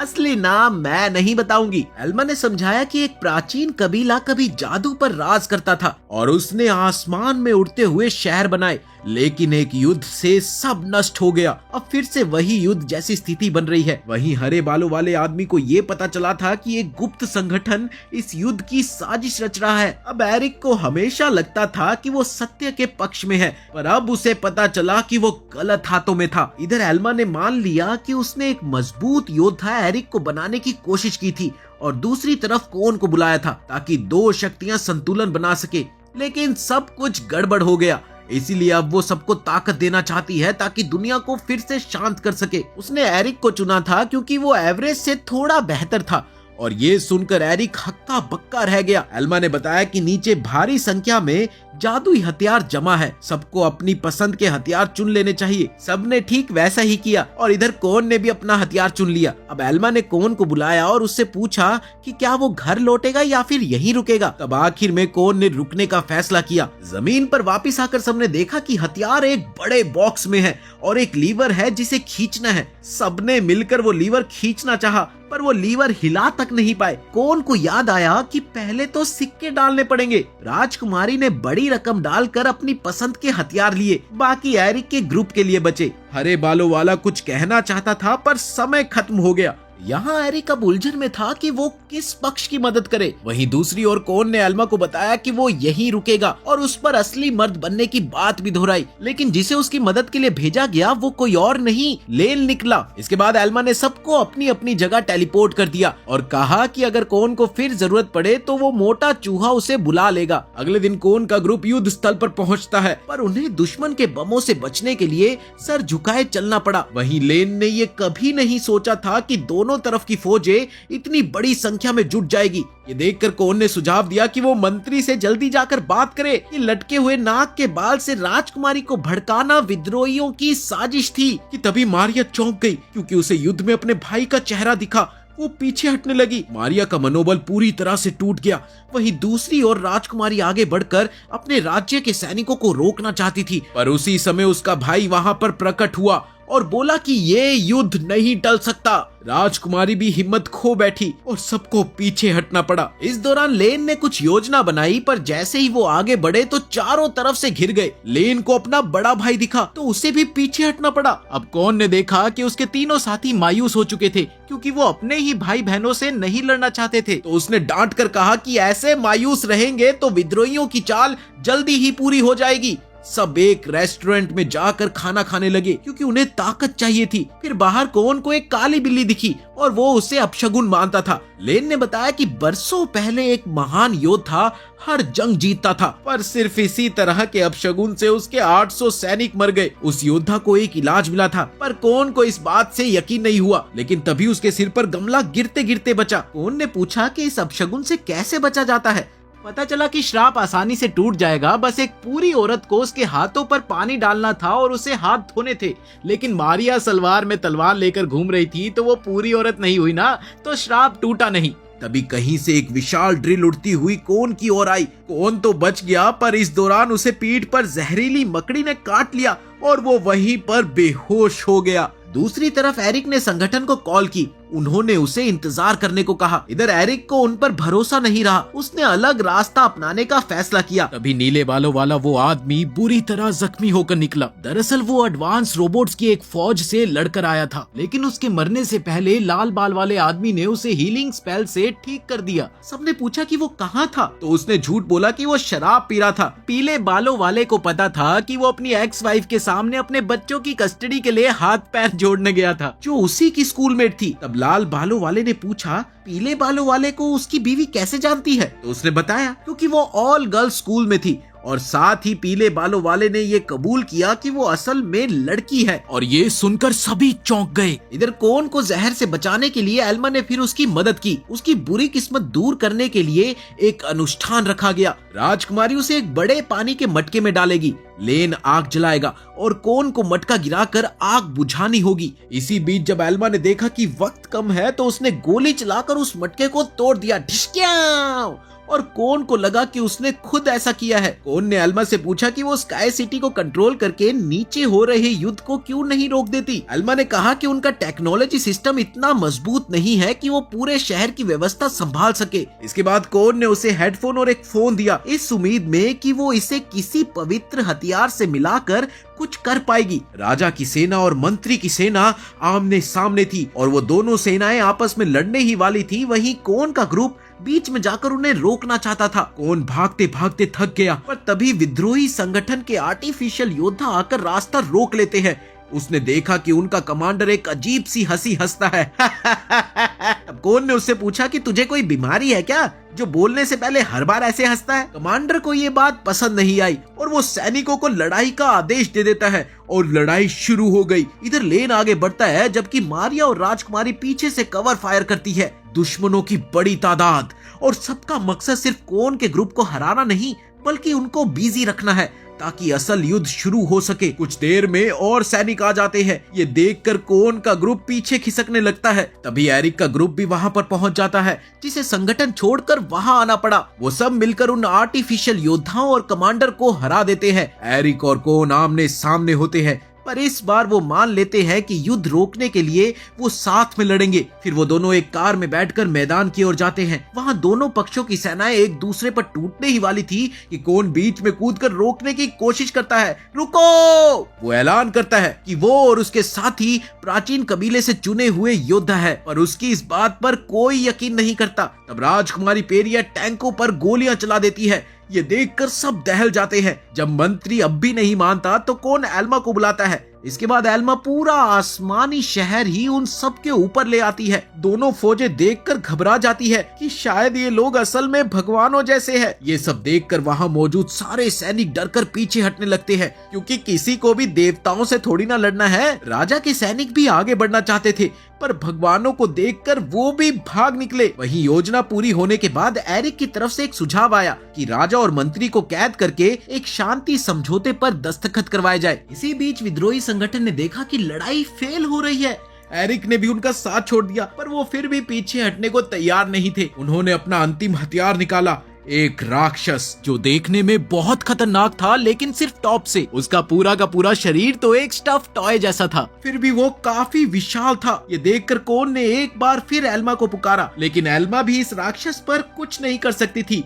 कोन को लगा कि इस दानव के सामने सब कुछ बेकार है, और एरिक और बाकी लोग फिर भी हमले पर उतर गए। कोन ने सुझाव दिया कि उसके पैरों पर वार करो। इधर सब जोर जोर से अटैक के नाम पर चिल्लाने लगे, पर राक्षस को खरोच तक ना आई। वो अपना पैर उठाकर सबको कुचलने ही वाला था कि वो चूक गया। फिर उसने सबके ऊपर लार की बौछार कर दी। ये देखकर कोन को लगा कि उसे कोई दूसरा रास्ता अपनाना होगा, तो उसने अपने हथियार को लाउड स्पीकर में बदला और राक्षस से बोलने लगा, तुम अपना ही नाम रट रहे हो, क्या तुम्हें बोलना नहीं आता? इतने बड़े शरीर में अंगूर जितना दिमाग, विद्रोही तुम्हें गुलाम बना रहे हैं, जबकि तुम उनसे भी ताकतवर हो। अगर तुम वाकई मजबूत हो तो अपनी मर्जी चलाओ, ना कि किसी और की। कोन की निरंतर डांट फटकार सुनकर राक्षस ने माफी मांगी और उसने ये पूछा कि अब वो कैसे क्या करे। इस तरह कोन ने उसे पालतू बना लिया और वो उसके कहे अनुसार चलने लगा। तभी एल्मा प्रकट हुई और बोली कि कोन की मैजिकल एडेप्टेशन इंडेक्स काफी ऊंची है। उसे लगा था कि कोन तलवार भाले से लड़ेगा, पर वो ज्यादातर बातें तो जुबान से हल कर रहा है। राजकुमारी समझ गई कि एल्मा भी कोन की इस प्रतिभा से अचंभित है। इधर कोन ने राजा और मंत्री दोनों की गाड़ियां पकड़ ली, जिससे उन्होंने जल्दी ही शांति समझौता कर लिया। उधर विद्रोहियों के सिपाही भागने लगे, पर एरिक और उसके लोग उन्हें धर दबोचते हैं। इसी के साथ राजा ने जश्न मनाने का फैसला किया, क्योंकि संकट अब टल चुका था। इधर फिर राज्य अभिषेक की तैयारी हुई।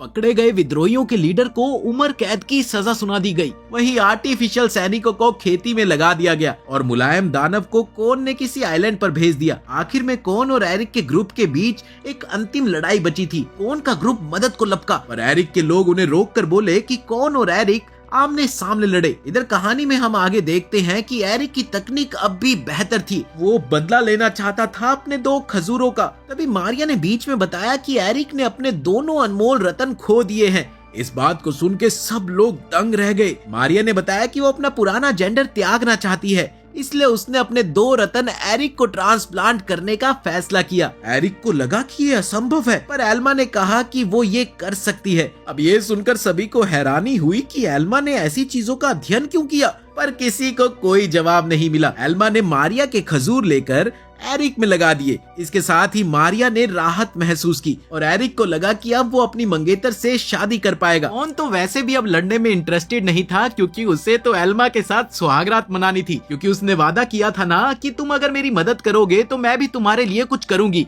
लेकिन जब वो सबके सामने रोमांटिक होने लगा तो एल्मा ने कहा कि तुम्हारे प्राइवेट रूम में आऊंगी ना मैं, टेंशन क्यों ले रहे हो तुम। लेकिन असल में ये एल्मा की चाल थी कोन को टालने की। ये सुनकर कोन ने समझ लिया कि अब घर लौटने का समय आ गया है और साथ ही एल्मा ने उसे वापस लौटा दिया। लेकिन राजकुमारी पेरिया सही मायने में विदा लेना चाहती थी, तो उसने कोन को दोबारा बुलाया। उसने आते ही कोन को घूंसा मारा कि वो बिना अलविदा कहे जाने की हिम्मत कैसे कर सकता है। ये देख कोन ने उसे बड़े मजाकी अंदाज में बोला कि तुम 18 साल की हो जाओ, मैं तुमसे फिर मिलूंगा। अब ये सुनकर राजकुमारी ने उसे फिर से थप्पड़ लगाया। इसके बाद कोन ने उसे समझाया कि वो अच्छी राजकुमारी बने और लेन मारिया और पिलपिले को उसकी रक्षा करने को कहा और एरिक और उसके साथियों को दुनिया की रक्षा करने को कहा। आखिरकार कोन अपने पुराने कमरे में लौट आया। वो कुर्सी पर सो रहा था कि तभी उसने देखा कि उसके कंप्यूटर पर एल्मा के सारे मैसेजेस हैं और राजकुमारी के थप्पड़ का दर्द अब भी उसे अपने गालों पर महसूस हो रहा था। इसके बाद कोन ने अपनी गेमिंग चीजें समेटी और यही सोचा कि बाहर निकलकर